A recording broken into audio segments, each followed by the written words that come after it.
welcome to another edition of our live TV in studio, BPTV Studios, with our Pittsburgh Sportsline show. Thank you for watching on Comcast 7, only in Bethel Park.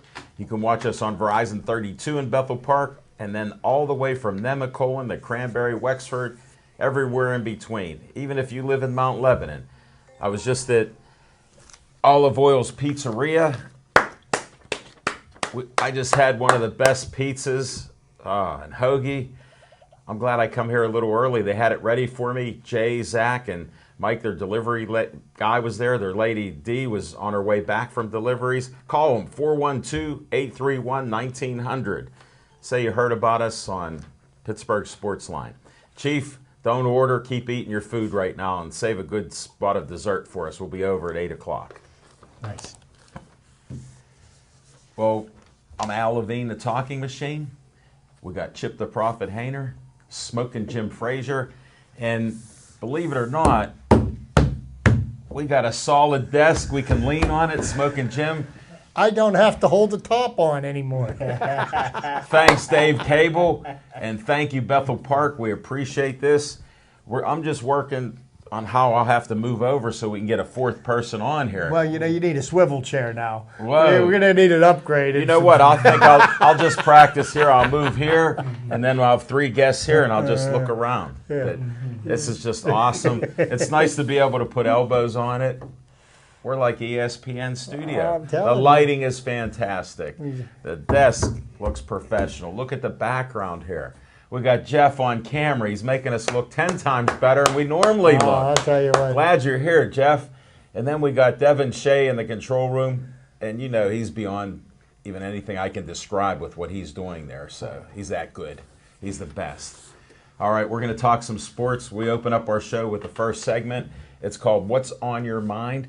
And I'm going to ask Smoking Jim, what's on your mind, Smoking Jim Frazier? Thanks, Al Levine, the talking machine. And if you want the green, It's coming, a high one. you got to see Levine. Hey, Thank you. I want to give a shout out to Rite Aid up the street. I was in Rite Aid of Bethel Park, and a gentleman that works there named Don says, "Hey, I watch you on TV. You guys got a great show. That Pittsburgh Sportsline's a great show. So thank you very much." I told Don he made my day, and he certainly did. So What did he give you free? A bottle of water or something? well, I ended up actually getting a notebook. Not this one. I knew one. I thought maybe- At Rite Aid, Maybe a but, little mouthwash or something. yeah. This is an amazing evening. You normally get all these free notebooks. You mean you had to buy one? Yeah, I bought one. There, do you need a because pen? I'll give you this green pen. Thanks. It goes with that green shirt. Thank you. Keep that pen. He got a receipt for tax time. I needed The one only of those. question is, what government name will he use? Yeah, because I needed that one of those big notebooks that got 5 different subjects in it. So I was in the mood for one of those today. So anywho, what's on my mind is I just want to, since we're in the NBA Finals time, and everybody knows what I think of the Golden State Warriors, and I guess the world thinks of them because they're 73-9, a record that will never be broken. I think we can all agree on that. But I'd like to give you my top 5 NBA teams of all time, and I'll start at the bottom. 6C is the 2015. Hold it, wait. Did you say 5 teams and then you start with 6C? There's 8. 6C. I understand. It's the new math. Just like for anybody new to our show, we're a little bit unusual. And this is why Jim was never asked to keep score. And when I have to talk about one of his first times on our show, he had a top 10 and there were 16 on it. And then he continued to say that each month, so he broke me down. I'm still waiting for the top 10. Now I got the top 5 The top 5 is awesome. with huh? 6C. 6C is the 2015 Golden State Warriors. 6B, the 2000 Los Angeles Lakers featuring Kobe and Shaq. 6A, the 1986 Los Angeles Lakers, Magic, Worthy, and Kareem. Number 5, the 1967 Philadelphia 76ers featuring Wilt Chamberlain. Number 4, the 1996 Chicago Bulls, Michael Jordan's team that went 72-10. I think they're worthy of number 4.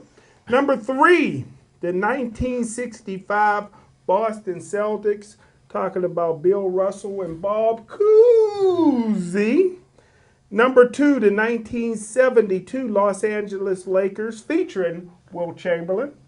And the number 1 team of all time, featuring the Splash Brothers and Stephen Curry, the only unanimous MVP in NBA history, the 2016 Golden State Warriors. That's your number 1 team of all time. And that's what's on my mind. Is this official by the expert? Not yet. And they need to crown that with a championship, and then they can be deemed the best of all time. We'll have a little segment on that because I've watched your last couple games. We'll talk a little bit about it. Their regular season mark may never be broken. Never. Will never be broken. You're right. So that could be. Thanks, Smoking Jim. You're welcome, sir. I appreciate what's on your mind. We got lighting being adjusted. I guess my tan looked darker than you, buddy. But it's actually real. Oh, Chip's on you? Yeah, I'm on you. Chip ain't too He got the reddish tint there. He can't hang exactly. I was out today, you know. Yeah, spray tan.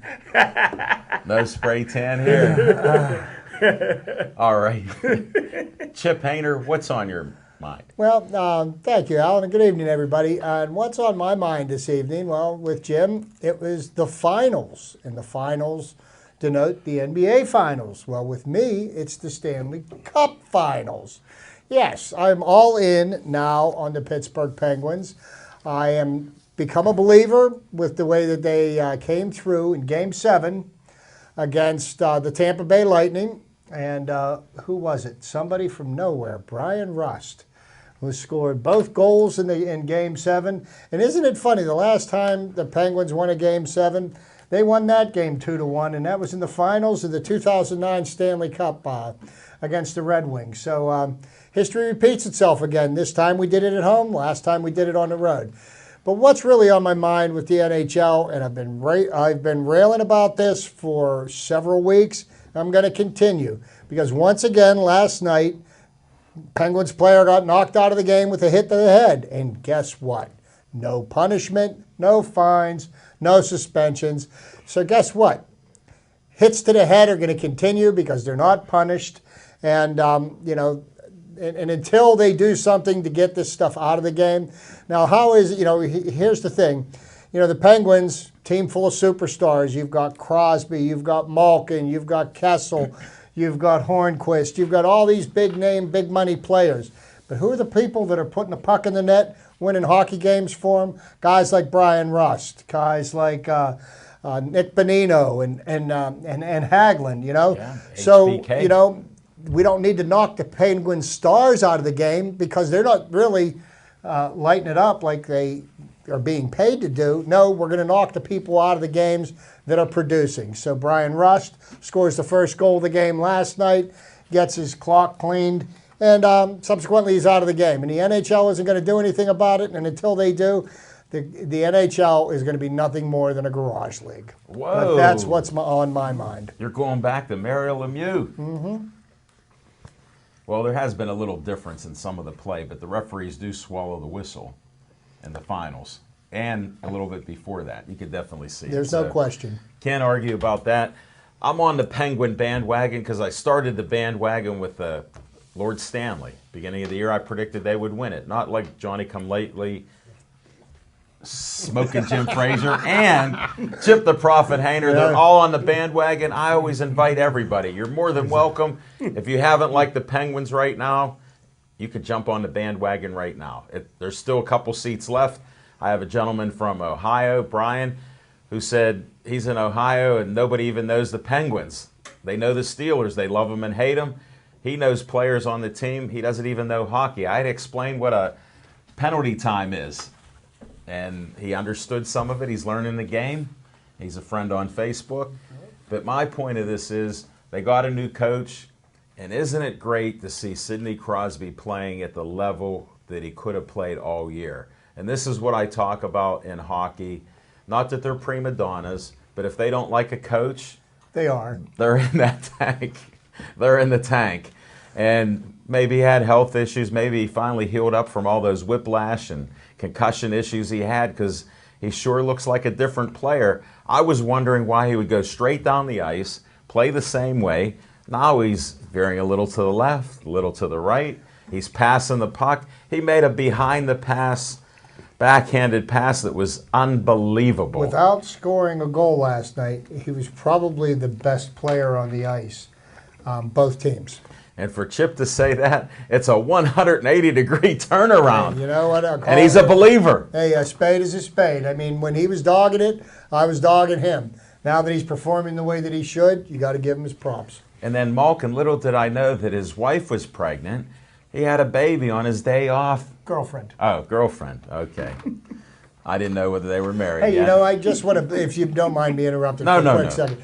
You know, I always look at things, and from the trivia aspect, you know, I got my segment and everything. Here's the unique thing. The Penguins are on the verge of winning their 4th Stanley Cup.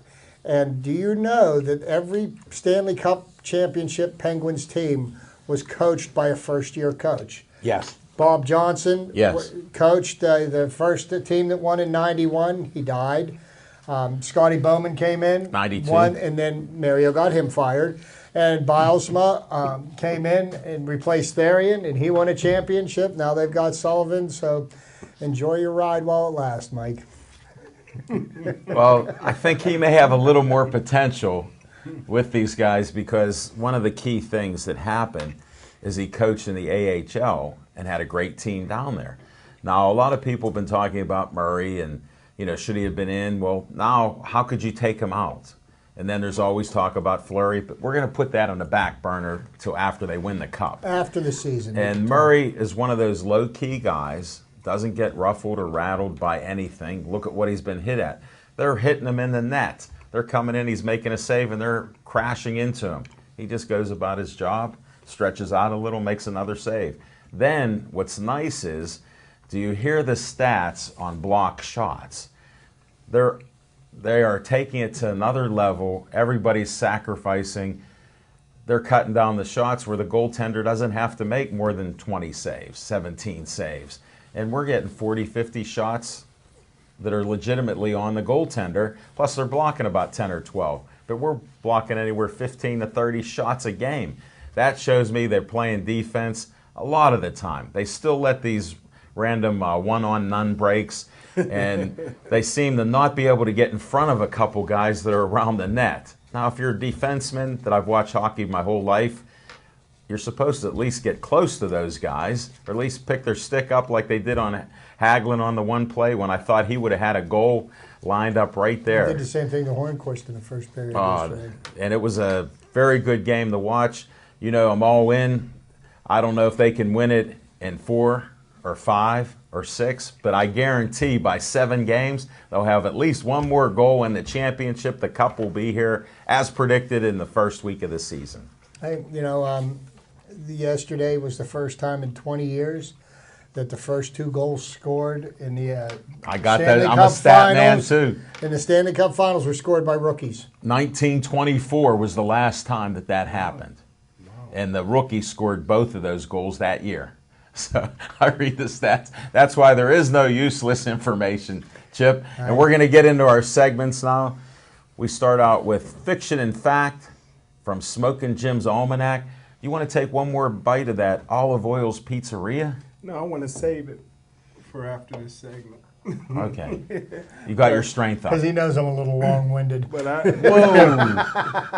but I agree with Chip as far as Crosby. I thought he should have received a star last night, even though he did not score a goal. I thought he was the best player on the ice. Did you even watch it? No, the disclaimer has to come out. Because if you notice, I asked a direct question. For all the fans of Smokin' Jim Frazier, I do ask him direct questions, and then I get that nice Ed McMahon laugh. So the disclaimer is, he knows football. He's a true expert. Baseball, very sketchy. Hockey, almost non-existent. And with that, Fiction and fact from Smoking Jim's Almanac is coming out. Love my boxing. We know you're a boxing expert too. I didn't think we had to go there. Did you watch any boxing recently? Not recently. Okay. He's an honest man now. Go ahead, Smoking. Although I did watch George Foreman, Ronnie Lau on YouTube, thanks to Dan Bogan. Send it to me, Hall of Fame man. Yeah. Hold it. Since we're talking boxing, who sent you the best ever? Oh, Sugar Ray Robinson, you made my day. You made my his day. That was Memorial great. Day. That's it. I sent you that video. When I come across it, it was just unbelievable. That was great. That was great. But anyhow, let me get through this because I know. Start it? I know we got some. Yeah, I know we got some great segments coming up. But a lot of you folks never heard of probably a guy by the name of Dwight Collins. Let me get you up to snuff. Boogie, yeah. I heard of him too. In ninth grade, he was a star in football, basketball, and baseball. 10th grade, the same thing. His junior year, he was a parade All-American running back in the same backfield with Herschel Walker. And he decided to, after basketball season, he decided to run track. His brother Frank, who played briefly for the Pittsburgh Steelers, held the Beaver Falls 100-meter dash record. And Dwight Collins went out and broke the WPIL 100-meter dash record. But instead of going to States that year, his AAU traveling team, he decided to travel with the team, so he didn't go to States to win that. So his senior year, he was Big 30. He was All-American in football. He was round ball game MVP. And during track season, all he did was just re-break his record at every meet. And he only ran 2 events. They had two of the fastest guys in the state. Jerry Moy, who's Derek Moy's dad. Wow. Was the top fullback, probably the best fullback in Western Pennsylvania history since Cookie Gilchrist. But they used to have to put a black shoe on his left foot and a white shoe on his right foot, so in football he knew which way to go. So he didn't last that long at Ohio State, maybe about 30 minutes. Did they switch his shoes up? Yeah, he just couldn't. Woody Hayes just felt like he wasn't going to grasp it. But anywho, the late great Jerry Moy, by the way, outstanding player. But Dwight, back then, if you false started, you'll got one false start and you're out. So in the WPIL finals, Dwight Collins false started in a 100-meter dash. Oh. And Sherman McBride ended up winning that 100-meter dash. So Dwight entered the 200 meters for the first time in his life. In no form, no nothing, probably not that much wind because they didn't have a track at Beaver Falls. They ran through the hallways chasing girls. And is that verified by 17 sources? He won the 200 meters and qualified for states. So they go to states, and the number 100 and 200 meter guy was a kid from Harrisburg. So after he won the 100-meter dash, of course, Dwight wasn't eligible to run it because he had false started in WPIL. In a 400-meter relay, by the time Dwight got the baton, he was too far back. So the kid from Harrisburg and Dwight and Jerry Moy and the Beaver Falls guys, they were out pretty late getting drunk the night before. Why are you bringing this stuff up? Because, so when they got beat, they got serious. Oh. This guy from Harrisburg went around, told everybody he could outrun Dwight Collins. And Dwight Collins was still battling some bruises because he is in a brawl with Aliquippa legend, P.D. Short, who used to also play for Pitt and coached at Aliquippa for years. And about 200 people had to break up that fight. I ain't going to tell you who won the fight, but it was a heck of a brawl. So Dwight went back to his room, put away all the booze, got serious, got a good night's sleep. Next day, he had a look in his eyes never seen of anybody. Were you a witness? I was there. I was starting to think you're an eyewitness to this. Did you help him put the bottles away since you never touched Well, I any? was too young. I was too young at that time, but 13's not too young. Well, I was a little bit older than the kid in there with the silverback. But I seen the look in his eyes I'd never seen before, and the Harrisburgs going around saying they could whoop him. He gets in a 200-meter dash, and it looked like he was shot out of a cannon. He made up the stagger by the first turn. He came around the bend. He looked at the guy from Harrisburg and said, beep, beep. Took off like he got shot again. The last 20 yards, he turned around and went backwards and started pointing at the guy and says, don't you ever tell nobody you can outrun me. Back then they had the string, when you break the tape, set a state record in the 200 meters, last 20 yards going backwards. And that's the fiction and fact from Smoking Jim's Almanac, the great Dwight Collins. Thanks. Shot out of the can. Thanks, Smoking Jim. I appreciate the fiction in those stories, and especially on your age and the other things there. Not that you ran and got them booze, but I'd bet on it. Thank you very much, Smoking Jim. Now I got to go to 20 sources to verify what you come up with. Unbelievable. Chip Hayner, I'm ready for Chip's trivia time. Trivia time. Well, What do you have? Well, I got a few tidbits from my baseball archives, and one of them starts with what could have possibly been one of the greatest moments in Pirate history. Could have even come close to overshadowing the great Bill Mazeroski's seventh ninth inning home run to win the 1960 World Series.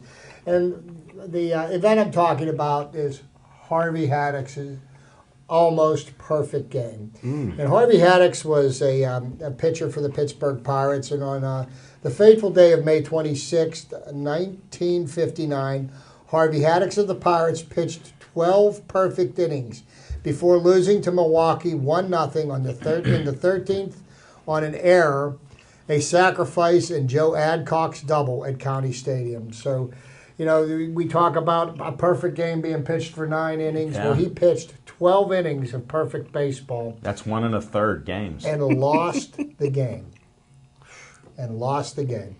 But, that just goes down in the record books, and that's one of the reasons why you got to love baseball, because it's a fickle sport, And it's full of stats. One day you could be on top, and the next day, not so much.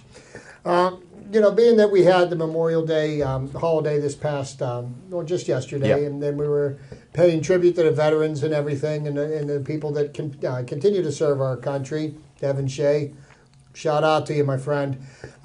Christy Matheson, who's one of the greatest pitchers of all time, defeated the Boston Braves on May 29th, 3-0 for the Giants' 17th consecutive road win. And the reason why I bring up Christy Matheson is because Christy Matheson, one of the greatest players of all time in baseball, Baseball Hall of Fame, lost his life as a result of his service to his country. He fought in the First World War and got a lungful of the mustard gas, which ultimately ended up shortening his life. And, this is one of the things that happened in the First World War and the Second World War, that you saw a lot of professional athletes that went and served their countries. Ted Williams was another fine example. He served in World War II and in Korea. Could you imagine what his career statistics may have been? He was a fighter pilot, too. Right. Imagine that. Could have been shot so down. We have nothing but a lot of respect for the people that serve, and the people, the professional athletes, to put their careers on hold to serve their nation. Also, May 29th was an interesting date because this is something that still holds true today. May 29th, 1922, the United States Supreme Court ruled organized baseball was primarily a sport and not a business, and therefore not subject to antitrust laws and interstate commerce regulation. The suit had been brought by the Federal League's Baltimore franchise. So there's no antitrust laws. 1928, May 29th, Bill Terry hit for the cycle to lead the New York Giants in a win over the Brooklyn Dodgers at Ebbets Field. Terry became the first player in Major League history to include a grand slam as part of his cycle. Wow. And hitting for the cycle, my dear friend Jim Frazier. Just explain it again. He has short-term memory loss. You get a single, a double, a triple, and a home run in the course of a game. You know, it doesn't necessarily have to be in that order. Doesn't have to be in that order. And you know, Jim and I, you know, I love and respect Jim Frazier. You know, and he is always talks about the injustice of racial inequality. Okay, and you know, and I think that's something that should not be ignored. So in a reverse integration role, Edward Klepp became the first white player to play in the Negro Leagues. In a game played in Grand Rapids, Klepp pitched 7 innings for the Cleveland Buckeyes against the American Giants in his debut with the Negro American League team. This happened on May 29th, 1946. If you got one drop of black blood in you, you're black. This was before Jackie Robinson made his way onto the Dodgers playing field. So I just thought I'd share that one with you. I appreciate that trivia. I never knew that. Yeah, me neither. Wow. Well, I gave you the book. It wasn't even in the book. No, I dig deep. That was really deep. I dig deep for my stuff here. Okay, so now I know Alan knows who this person is, and Jim is soon going to know about him. But there was a gentleman that played for the Pittsburgh Pirates who has one claim to fame. I know him. His name was Dale Long, and Dale Long hit home runs in 8 consecutive baseball games. He never heard of a him. record that was Missed it. tied by the great Ken Griffey Jr. Okay? Wow. But on May 29th, 1956, Dale Long went hitless for the Pirates, ending his major league record streak of home runs in 8 consecutive games.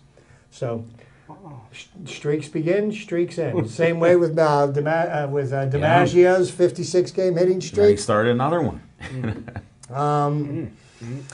Okay, getting back to the pitching thing, Dodgers pitcher Clayton Kershaw posted his 3rd shutout of the young season a week ago Monday night. What pitcher holds the major league record for most shutouts in a season in the modern era? And by the modern era, Jim, I mean since 1900. You know, see, the dead ball era was before 1900. Okay, and the person with the most shutouts in a single season, Grover Cleveland Alexander, with 16 shutouts in one season. And I bring this up because last night, one of the most maligned pitchers on the Pirates staff, With good reason. Jeff Locke, who is nothing more than the 5th starter. He will always be a 5th starter. He never will be anything more than a 5th starter. And he is a very adequate 5th starter on a Major League Baseball team.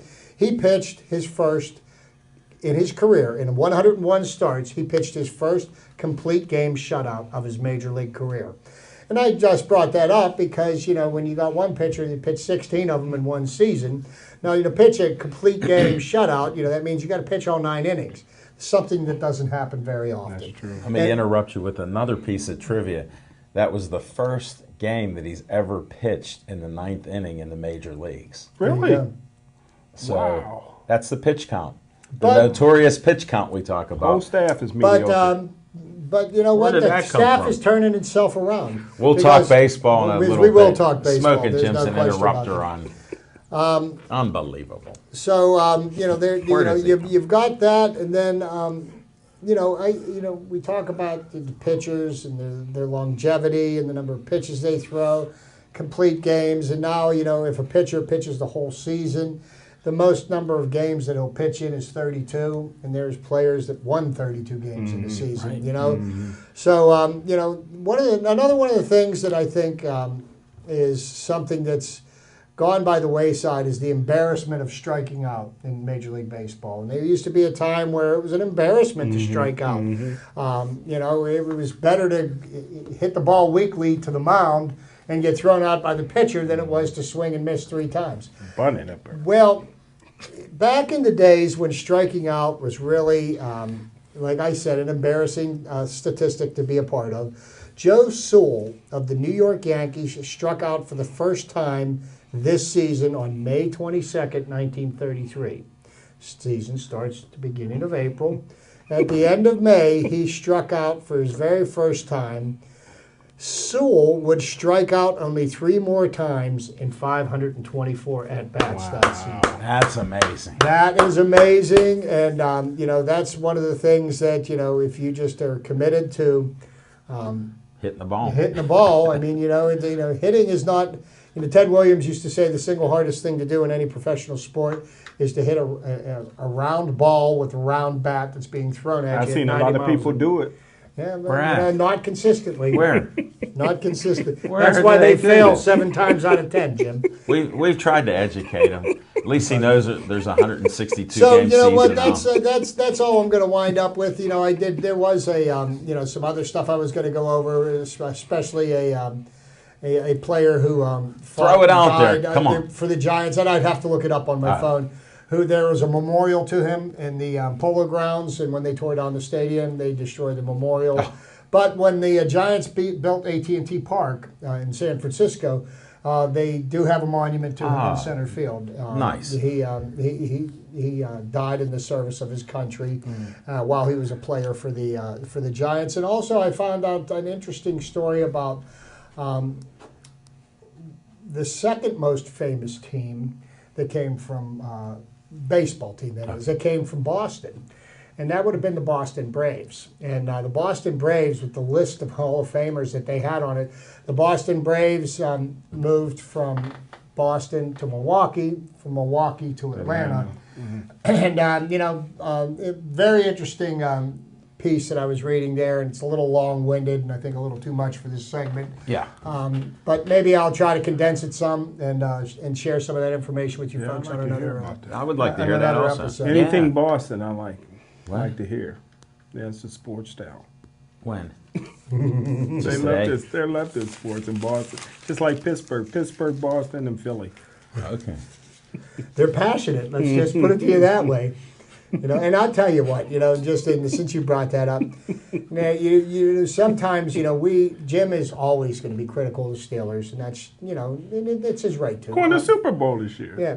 With a D-. And I'm an avid Steeler fan, and I'm an avid Penguin fan, and a Pirates fan, but we're going to be critical of our teams at times. But, you think about other cities, and, we've got 3 teams right now this year that are legitimate contenders for the title in each of their chosen fields.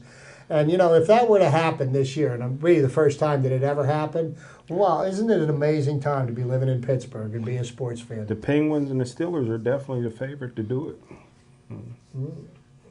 The Thanks, Pirates have the best team they've fielded in 20 I'm predicting they're going to the years. World Series. I'm in the minority on that, though. And I'll tell you what, On what? we'll get to our Pirates Yeah, segment. we'll get there too. We're giving teasers now. And the odd man out of that starting rotation is not going to be Jeff Flock. Whoa, another teaser. Wow. All right. Well, thank you, Chip, for the trivia time. job. Appreciate it. Learned a couple things again. Our On Location segment, we had one of the best shows in front of one of the biggest crowds at the Meadows that you could even imagine. Smoking Jim and I, we were there from 5 o'clock till about 9, and thousands of people for the first family fun night of 2016. They only have 3 of them this year because they don't race on Friday nights regularly. They race Saturday afternoon, which is a nice day to go out there. We'll be out there again because we didn't get to run the match race because they had 14 races. They had to get the races done before they shot the fireworks off. So they didn't make time for Smoking Jim to hold his breath for once around the track. I thought he had a hamstring. No hammy, because you actually sit down. You sit down in the race bike, and the driver guides you around. So have no fear, Smoking Jim. We'll have a rematch with Justin Steve and Mad Dog Francis Healy coming up shortly. We're working on that. But it was a great night. We saw people, singers. Christina, My was cousin. singing. Your new cousin that adopted you in the family since he said, Christina, I don't have any family that lives up here. So she believes it now. The poor homeless young man from from Gateway. With her big Italian family, she goes, what's one more? And then Smoking Jim goes, what about the talking machine? He just threw that in. She goes, he's welcome too. He's always looking after everybody. I know. Always helping a brother out. Right? After he's in, after he was guaranteed. He was there yesterday, Memorial Day, didn't even say anything to me. That's what I call having your back. And it was just a great night of racing. There were some records for 3-year-old fillies that were set. They were racing for $80,000. So they made some nice money. Wow. And it was just great to be with the Meadows Standardbred Owners Association, with Heather Wilder, their PR. We always have fun at their table with the young ladies and men that help them out. And people were entering so many contests, they were winning stuff, and they didn't have to bet on a horse. So it was just a good night. This week we'll be coming up to Hollywood Lanes. We have a great show predicted there for that night. Hollywood Lanes, about 7:30 to 8:30 with Jeffrey Park, and Lindsay Marie is our manager and host. They always have a great show for us and nice setup, and we'll be there from 7:30 to 8:30. So see you there on location at Hollywood Lanes. Now let's get in. Oh, wait, I got my promotions here. Almost forgot. Since I'm a trustee on the Bethel Park Community Foundation, we just approved about 5 or 6 grants from $300 to thousands of dollars. If you have a group here in Bethel Park, present it. We meet about once a month. You could make a presentation on what your group and organization is, and you get from $100 to $5,000. So check it out. You know, there's a lot of good things happening in Bethel Park, and just put an application in if you're doing something in the community. Maybe you'll get some money. Then at the end, I always do Stay Strong Joey. This is the Joey Favis Cancer Foundation. They even have a couple events coming up. One is get rid of all your things that you throw away, bring them out at a rummage sale.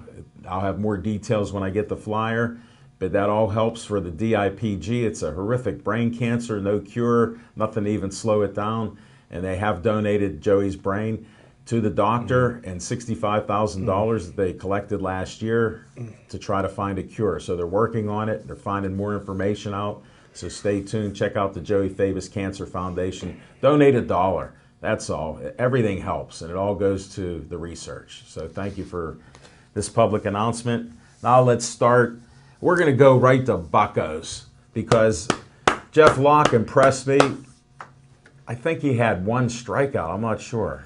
Only one strikeout. But he was throwing so many ground ball pitches that going into the 9th inning, he faced the legal minimum, and he almost made it where he would have faced 27 batters. He faced 28. One over the minimum. Wow. That was impressive. The first 2 guys that got hits from him early in the game were raced on double plays. And Jeff Locke pitched a great game. And and it's funny because Memorial Day he pitches probably the best game of his life. The second greatest game that Jeff Locke ever pitched was the last 4th of July against the Cleveland Indians. I was there at that game, and he owned the team that game. Jeff Locke is a very serviceable number 5 starter on your team. I don't see any reason to get rid of him. Now I know we're coming up to the time where the Super 2 players are going to be eligible to be brought up without losing a year of eligibility on them. Okay, and the Super 2 players that everybody's talking about with the Pirates are Jameson Taillon, Tyler Glasnow, 2 of the top 10 prospects in the major leagues. Wow. And, you look at it, Jim was making comments about the mediocre starting pitching staff. Well, the pitching staff has struggled, and it is struggling. Francisco Liriano has been up and down and all over the place this year. When he's on, he's on, and when he's not so much. Garrett Coleman is pitching against Jose Fernandez tonight. 2 of the best young right-handed pitchers in baseball, fireballers. Garrett Coleman, his last 3 games, he's 3-0, and his ERA is hovering right around 1. Yes. So Garrett Cole has been pitching very, very well. He's starting to get himself into shape. You've got John Neese, who has been adequate. Yeah. And, of the 10 games that he's pitched, the Pirates have won 7 of them. I believe he's 5-2 or 5-3. Yes. So he's doing what you need out of a third starter. The odd man out is going to be Nicasio. Nicasio was a reclamation project, somebody that hadn't started in the major leagues in quite a few years, and Ray Searage and Clint Hurdle were trying to work him out as a starter. I think that will be your odd man out in the rotation when one of these younger guys come up.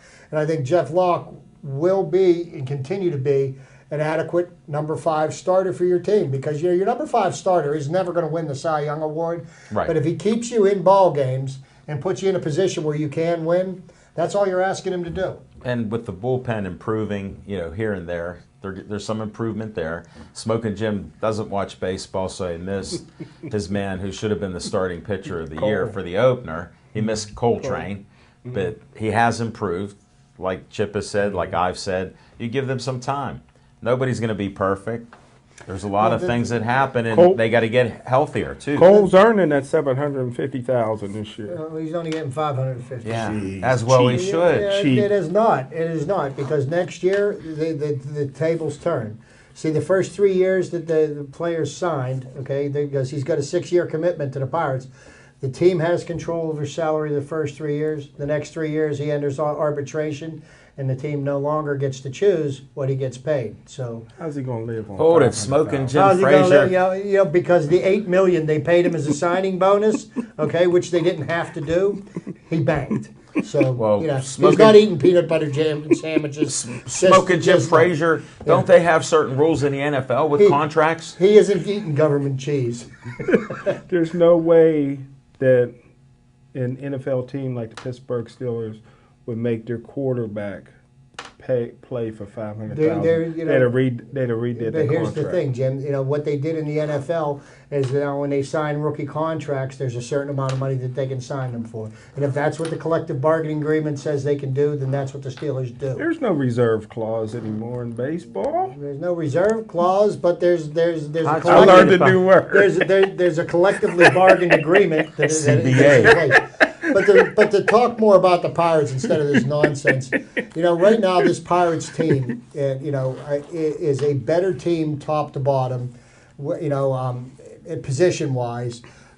They have a deeper bench than they've ever had. They've got solid bats. They can sit any player on that team and plug somebody else in and not lose anything. They've got the 4th most productive offense in Major League Baseball right now. Sure. And and here's the thing. McCutcheon's only batting .260. Now, everybody knows that McCutcheon, through the months of June, July, and August, usually bats close to .350 or 400. So when McCutcheon starts catching fire, watch out. We are watching this year, the evolution of a future superstar in Gregory Polanco, who the Pirates locked up. How about that home run last night? Gregory Polanco is showing Grand me slam. Why he was so highly touted. The first half season he was up here, you were like, you could see some promise. But, was this going to be another, candidate that, had potential but didn't realize it? Yeah. And I'm going to tell you what, this kid knuckled down, and he is, he's leading the team in walks.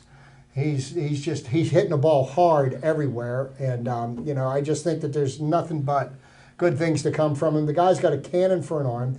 I was talking to he's got speed somebody too. He's fast. Out of our outfield, which they say is the best outfield in baseball. The only arm that anybody's going to challenge is McCutcheon's. Polanco's arm, nobody's going to run on that. Nobody's going to run on Marte. He's already got a good Gold Glove in his back pocket. Could be the center fielder. Well, that's I leave that to the people that are running the team, because they apparently have built a winning team here, and they do. They've got a deep bench, and the pitching woes that they're having or have had earlier this year, these are problems that are going to get worked out. And the Cubs, watch out, we're coming for you. Well, most people in baseball, the fastest guy with the best arm plays center field, and it's not like that with the Pirates right now, and you know it.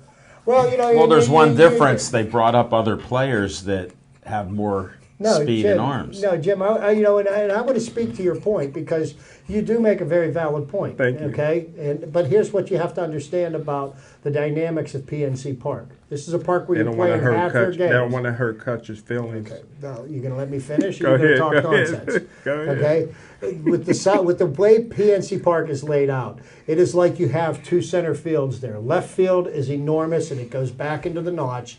And center field. So you've got 2 players that can cover a lot of ground. So, whether you have one in right or one in left field, one in center field, it's like 6 of one, half a dozen of another. Either one of them, they're interchangeable. I don't see that it's a knock on on Marte to be playing left field, and I don't, I think it's a knock the other 81 games when you play away from PNC Park. Yeah, when especially when we're playing over 500. We win almost 70% of the games we play at PNC Park, but we're winning more than 50% of our games that we play on the road. But out of your mouth, you said the only person they run on is McCutch. The only person that anybody could run on. And he still throws them out. So what does that mean? That they don't want to hurt his feelings. No, he's already won a Gold Glove as a center fielder. So you know what? He's got the resume. Smoking Jim, you're a little behind on this. Yeah. You win You're trying to be sensational. You You're win a trying Gold to Glove. throw some stuff out. I've been saying that for a couple of years now. That When Marte should be I the look center back in the fielder. tape, I look back in the film. Chip will tell you. You don't take somebody that wins a Gold Glove at a position and move him somewhere else. You just don't. Unless they're Pete Rose. Because you didn't know that. Yeah, and they gave Pete Rose just enough rope for him to hang himself. No, but I mean about And he playing a different position and being Gold Glove. He did have talent. So we got the Pirates with 4 against the Marlins here, and then we come home for a series this weekend. An 8-game stand. The last home stand we were 8-2. 8-2. That's how you win a lot of baseball. That's games. 80% Smoking Jim. And they close about 4 games off from the Cubs right now, right? Doesn't matter. I think as of this morning it was 6.5. That ain't bad. But there was a point where the Cubs had lost 8 of 12 games. Wow. So and I've said this before. The Cubs are going to come back to the pack. You watch. We'll be there at the end. We shall see, folks. Mark the tape. I've said I'm it watching from the the tape beginning, on and you, I'm going to buddy. say it all year. I So checked it. you're not predicting wild card for the Pirates? I'm still predicting a division. Division, okay. I'm still picking wild card 4 years in a row. I like it. I like them winning. I like winning records, and they're getting better. You're building a foundation. That's what a team is. This is a foundation for successful years ahead. And I think it's a little soon. It's my opinion. It's a little bit soon that they could win the World Series. Maybe they can win the division. Last year, with a couple different games, we win the division. This year, it could fall our way. And what they're doing is they're locking up a lot of good young talent, and they're getting control of these players for 3, 4, 5 years. And that's what's going to be the key in a market such as ours, because here's the reality of what Major League Baseball is. You had the Cardinals, who signed a $2.5 billion local television contract, which they have to share with nobody. The Chicago Cubs signed over a $2 billion local television contract. The Pirates are not going to get that kind of money. We don't get that kind of viewership. So, how do you compete with somebody who's getting billions when we're getting millions? Good point. So, but they're finding a way to be competitive in running with the big dogs, and I really enjoy watching it. It makes It's a nice brand of baseball. It's exciting. Took them 20 years to figure it out, but they There's always negative figured Ned. it out. There's always they weren't here for the full 20 years. Rome wasn't like you built were. today, my friend. Rome wasn't built today. And the other disclaimer on Smoking Jim, never watched a baseball game in that 20-year period. Didn't even know what they were doing. Didn't even know who owned the team then. I knew some white folks owned it. Thanks, Smoking Jim. Well, let's go to some Steeler talk here. Anything on the Steelers? No. Okay. Actually, Thank you. you know what? There is some divisional talk, and I thought this was kind of interesting. That the Baltimore Ravens lost an entire week of OTAs because John Harbaugh broke the rules and decided to put the players in pads at rookie orientation and had them hitting one another, and that's against the collective bargaining agreement. So instead of 3 weeks of OTAs for the Baltimore Ravens, they got 2. Guess who turned them in? Who? Their player representative, Ben Watson, the tight end, so he won't be on the team next year. Maybe the Steelers will get him after all. That'd be nice. Yeah, he's But kinda you know, over there's some here on interesting them. things that were said, by even Le'Veon Bell when they came in for OTAs. You know, hey, come on, they were talking about how the Bengals players were deliberately trying to hurt him. What are your thoughts about that, my friend? Well, you know, my dad came up in air with the Oakland Raiders, were the criminal element. I remember. With, Jack Tatum and the Atkinson. You never want to talk about stuff like that because defense is going to try to hurt you, no matter what kind of rules that you say, and just to bringing stuff like that up is ridiculous to me. Especially Le'Veon Bell's the type guy that runs people over as well. So some defensive backs could say, "Hey, yeah, he's trying to hurt me when he runs me over." So. Good point, Smoking Jim, but I don't think that was the point of his argument there. When the same guy is going above and beyond and twisting. Well, even Antonio Brown said the same thing about Vontaze Burfict. That he was trying. If Burfict was wearing black and gold jersey, he'd be called Silverback. Yeah, we'd be building him a statue. That's right. That's true. I don't know. Because he's a bungle, we're gonna dog him, and they're gonna continue to lose. But that's just what they do. Marvin Lewis hasn't won a playoff game yet. I don't see one on the horizon for him either. Good point. And he still has a job. All right, let's go to some Penguins. We touched on it with Chip and I at the beginning. It's just an unbelievable season. What a last 3 months that it's been with these games. And I'll tell you the thing that I find most refreshing about the team is that Mike Sullivan has brought in a lot of these young players, and who played for him. This is what the Penguins needed to do because of the salary cap restraints they have, because they have so much money tied up in so few people. And the people that they have money tied up in, they've all got no trade clauses in their contract, so we're with them. So what you needed to have is you needed to get some young guys up here that they're paying a league minimum to, and they're the ones that are really making the biggest difference in the way the Penguins have played. The third and fourth lines are the ones that have made the hugest difference. The HBK line, in and of itself, won the Capitals series. Sidney Crosby did get the game winner in 3 of the Tampa Bay games. And like I said last night, he was easily the best player on the ice. There was no question about that. Sid was he was dealing, he was hustling, playing like he had a purpose instead of just going through the motions. But well, look at Cullen. They got Cullen. I didn't think he'd be that good at 39 years old. He's kind of reminds me of who was that Billy Guerin that they got in the last Cup run. And he got Makes sense. We picked up Brian Trottier when we won the first 2 Cups.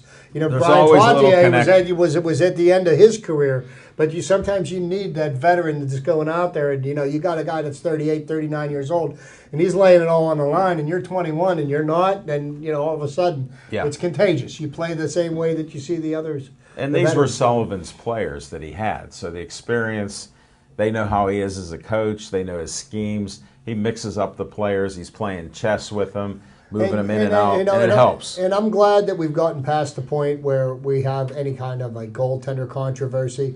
I honestly feel, and this is no knock to Marc-Andre Fleury, he got knocked out by injury. This happens in sports, but Murray has just been unbelievable.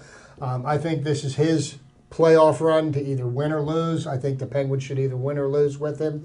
They tried making a change. It didn't work out so well.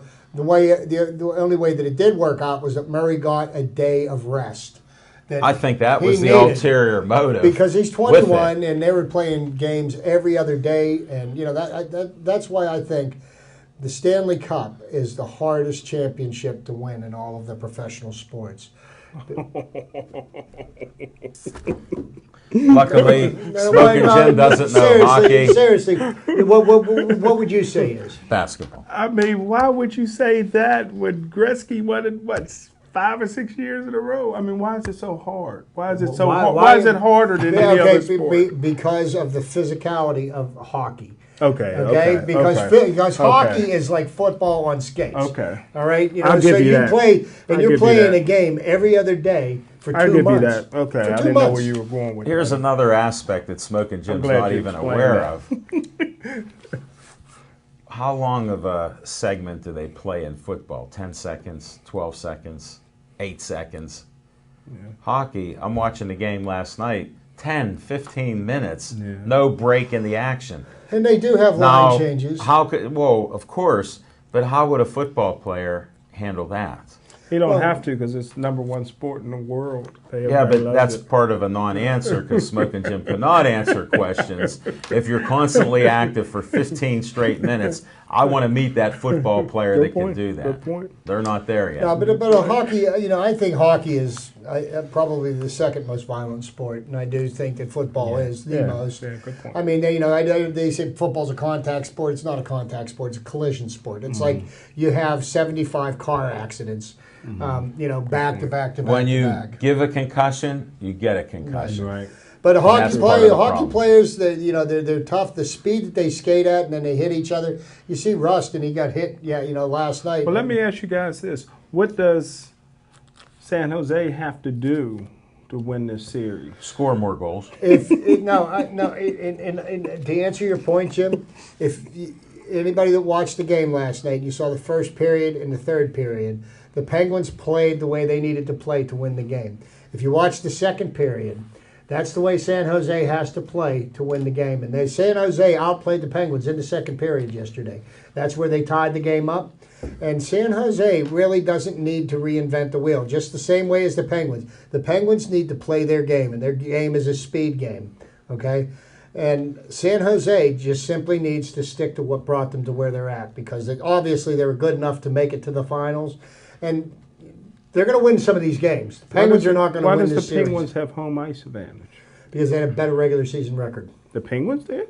Yes, than San Jose. Luckily, you didn't follow the sport, as we I know- talked I about know it they were every down week. for a long No, as time, long as the we Penguins. talked about it every week, you missed how Malcolm was carrying him on the back, on his back. But I didn't know if it was like baseball or that you get it See, because of the All-Star baseball game. has a screwed up way of doing it. I think the team with the best record should have home field advantage.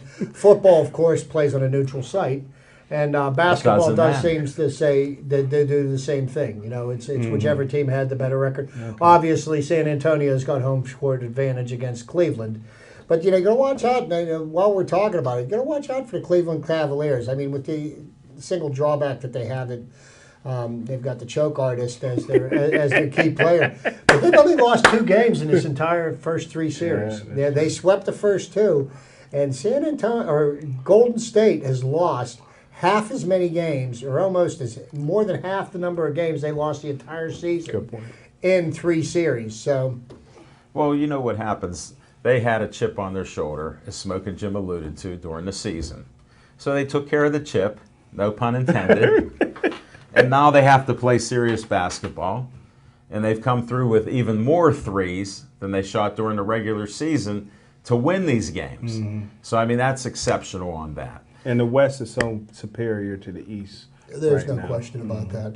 There's no question about that. The Western Conference, had all the teams.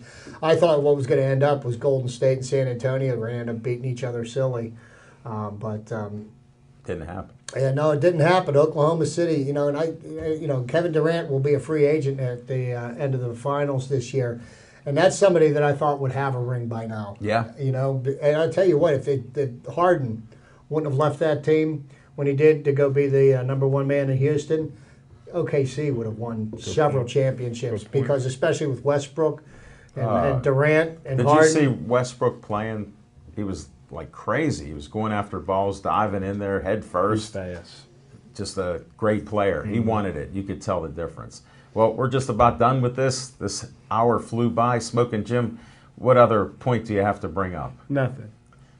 You heard it first, folks. Chip, anything else? Yeah, 2 games, PNC Park this weekend, Friday, Saturday. I can't wait.